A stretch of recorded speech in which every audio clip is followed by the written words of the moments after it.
Hello everyone. आज हम सीखने वाले हैं अभ्यास 4 समास परिचय संस्कृत 9th स्टैंडर्ड जीएससीबी। ठीक है, देखिए सबसे पहले तो समास का परिचय लेते हैं। समास होता क्या है? तो समास कॉल्ड इन इंग्लिश कंपाउंड। समास को इंग्लिश में कंपाउंड कहा जाता है।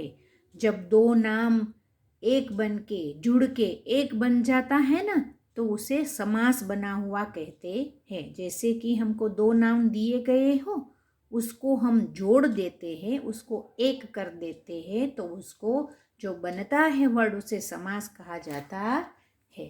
ठीक है, when two or more nouns combine to become one, it is called a compound noun. ठीक है, देखिए we have to learn here तत्पुरुष समासा and द्वंद्व समासा। यहाँ हम तत्पुरुष समास और द्वंद्व समास सीखने वाले हैं। आज हम ये फर्स्ट पार्ट में सीखेंगे तत्पुरुष समास, क्योंकि इसके 3 पार्ट बनते हैं। कौन कौन से? विभक्ति तत्पुरुषा, उपपद तत्पुरुषा और नय तत्पुरुषा। इसके 3 पार्ट बनते हैं, तो पहले हम वो सीखने वाले हैं। देखिए हमको यहाँ पे फर्स्ट पार्ट दिया गया है। कौन सा? विभक्ति तत्पुरुषा, है ना। तत्पुरुष के ये 3 पार्ट है, उसमें से ये पहला वाला है। कौन सा? विभक्ति तत्पुरुषा। ठीक है, तो विभक्ति तत्पुरुषा में होता क्या है? देखिए यहाँ पे हमें पता चलता है विभक्ति। विभक्ति मीन्स के हमने जो विभक्ति वाला चैप्टर पढ़ा था ना, कौन सा? देखिए मैं बताती हूँ, ये वाला विभक्ति वाला। ये कर्ता ने कर्म को करण से संप्रदान के लिए अपादान से सबन काके की अधिकरण में पर संबोधन है। अरे इसमें प्रथम विभक्ति, द्वितीय विभक्ति, तृतीय, ये जो विभक्तियां बनती है ना, उसको यहाँ पे हमें यूज करना है। उसका नाम देखते ही पता चलता है विभक्ति। इट मीन्स के यहाँ विभक्ति का उपयोग हुआ है ना। देखिए मैं आपको बताती हूँ विभक्ति तत्पुरुषा कब बनता है?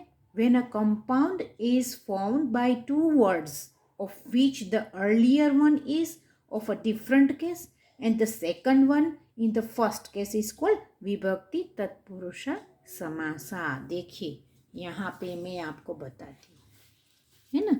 ये हमें यहाँ पे शब्द दिया गया है। कौन सा? मेघ जलम वर्षति। सेंटेंस है मेघ जलम वर्षति। आपकी टेक्स्ट बुक में भी यहाँ पे देखिए, यहाँ पे आपको दिया गया है मेघ जलम, है ना। मेघस्य जलम है, मेघस्य जलम, मेघ जलम। ठीक है, देखिए इसको ही मैंने यहाँ पे आपको एक्सप्लेन करके दिखाती हूँ। देखिए मेघ जलम वर्षति, मेघस्य जलम। देखिए मेघस्य जलम, मेघ का जल है ना। देखिए यहाँ पे हमें ये जो है ना विभक्तियाँ, उसको हमें यूज करना है। ठीक है, वही वाला कर्ता ने कर्म को करण से, वही विभक्ति, क्योंकि उसका नाम ही विभक्ति तत्पुरुष है, तो हमको पता ही चल जाता है कि इसमें हमें विभक्ति यूज करनी है। ठीक है, देखिए यहाँ पे हमको दिया गया है क्या?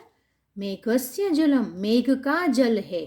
तो ये जो मेघस्य है ना, उसको हम बोलेंगे पूर्व पद, क्योंकि वो पूर्व में पहले आता है, इसलिए हमें उसे पूर्व पद कहेंगे।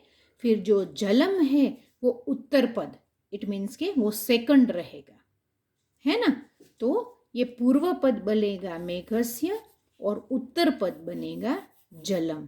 ठीक है, तो पूर्व पद में द्वितीया, तृतीया, चतुर्थ, पंचमी, षष्ठी कोई भी विभक्ति लगी हुई होगी। किसमें? पूर्व पद में। ये जो मेघस्य है ना, उसके जगह आपको कोई भी वर्ड दिया जाएगा। ऐसा नहीं कि मेघस्य जलम ही आपको पूछा जाए, नहीं, कोई भी वर्ड हो, लेकिन हमें ये याद रखना है कि इसमें विभक्ति तत्पुरुषा में हमें याद रखना है कि जो ये पूर्व पद रहेगा वो किसी भी केस का हो सकता है, किसी भी विभक्ति का हो सकता है, पहली, दूसरी, तीसरी, चौथी, पांचवी, कोई भी। ठीक है, और जो उसके बाद का वर्ड है ना, उसको उत्तर पद बोलते हैं। तो उत्तर पद उत्तर पद हमेशा कौन सा रहेगा? वो प्रथम विभक्ति ही रहेगा। तो आपको ये जो विभक्ति तत्पुरुष समास है ना, उसमें क्या याद रखना है?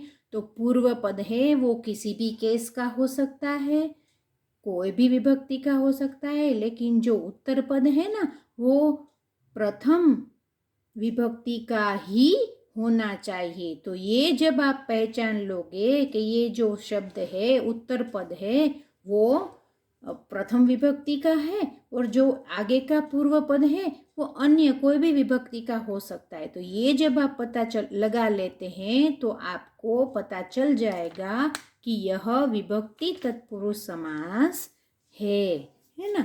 देखिए आप और भी एग्जाम्पल में आपको बताती हूँ। देखिए यहाँ पे लिखा गया है, पहले तो ये विभक्ति है, ये कारक है और ये प्रत्यय है जिसको इंग्लिश में हम सफिक्स बोलते हैं ना।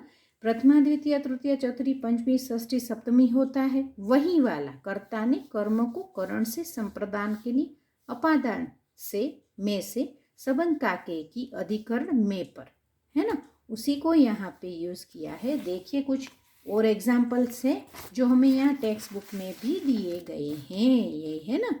देखिए, now read the following sentences.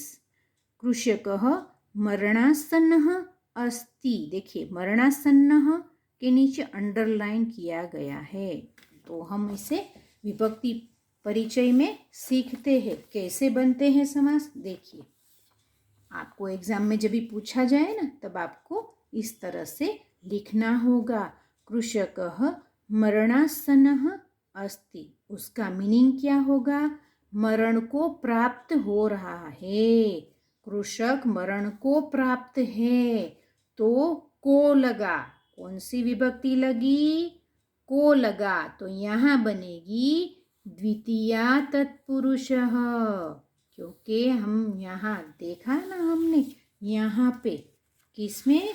कर्ता ने, यहाँ पे कर्ता ने कर्म को करण से, तो यहाँ हमें द्वितीया कैसे लगी? को लगा है। देखिए यहाँ पे है ना, यहाँ पे देखिए कृषकः मरणासन्न अस्ति, मरण को प्राप्त, तो को लगा है तो ये बनेगी द्वितीया तत्पुरुष। मेघ जलम, बारिश का पानी, मेघस्य जलम, बारिश का पानी, तो ये बनेगी बारिश का पानी है ना, तो ये बनेगी षष्ठी तत्पुरुष। फिर गर्वपूर्णा, गर्व से पूर्ण, कर्ता ने कर्म को करण से, गर्वपूर्णा, गर्व से पूर्ण, तो ये बनेगी तृतीया तत्पुरुष, है ना। फिर देखिए कुलोचितम, कुल के लिए उचित के लगा है, तो ये बनेगी चतुर्थी तत्पुरुषा, है ना। फिर देखिए दशरथ पुत्र, दशरथ का पुत्र, ये बनेगी षष्ठी तत्पुरुष। शिला लिखितम, शिला पे लिखा हुआ, तो ये बनेगी में पर, जिसमें भी आता है ना तो वो सप्तमी विभक्ति बनती है ना। शिला पे लिखा हुआ, तो वो बनेगी सप्तमी विभक्ति, है ना। तो देखिए आपको ये विभक्ति को ध्यान रख के ही ये जो विभक्ति तत्पुरुष समास है ना उसको पहचान पाएंगे। ठीक है, आगे बढ़ते हैं।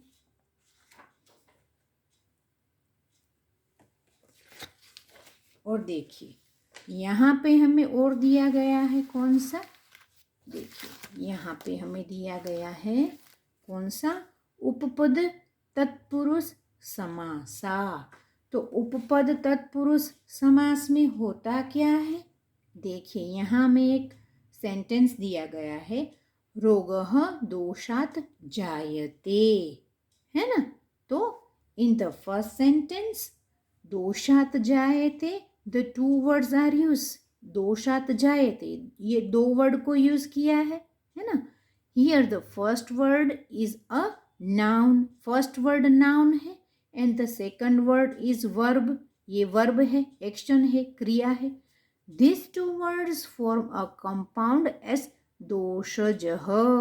जब दोषात और जायते को जोड़ा जाएगा ना तभी ये बन जाता है क्या? दोषजः, है ना। तो देखिए कैसे इन दोनों को कंबाइन किया गया, जोड़ा गया और एक नया वर्ड हमको मिल गया जिसका मीनिंग तो यही रहता है। देखिए यहाँ पे हमको दिया गया है दोषात जायते, तो two words are use here. The first word is a noun and the second word is verb. These two words form a compound as doshajah. In the second sentence, you can see that the verb with ending jayate has changed to jah when it becomes a compound. है ना?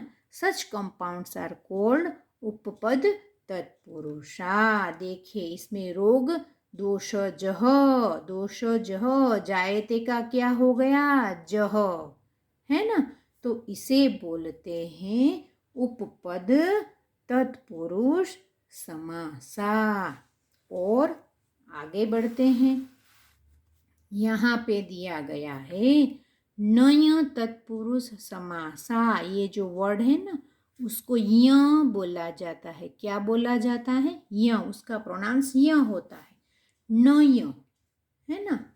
देखिए when there is dissolution of the compound अधर्म, it becomes न धर्म.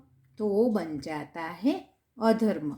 देखिए ये नय तत्पुरुष समास को पहचानने का एक आसान तरीका क्या है पता है? देखिए मैं आपको बताती हूँ. ये देखिए when there is dissolution of the compound adharma, it becomes न धर्म. वो अधर्म बन जाता है. when after न there is vowels, we have to use un before it. जभी भी स्वर लगेगा न के बाद के शब्द में, जभी भी स्वर लगता है. स्वर कौन कौन से है? अ, आ, ई, उ.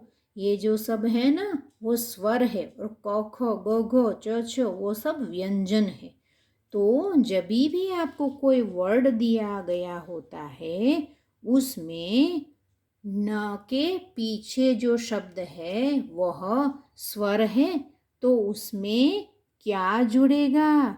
जभी स्वर रहेगा ना. देखिए इसमें एग्जाम्पल दिया गया है. न उचितम.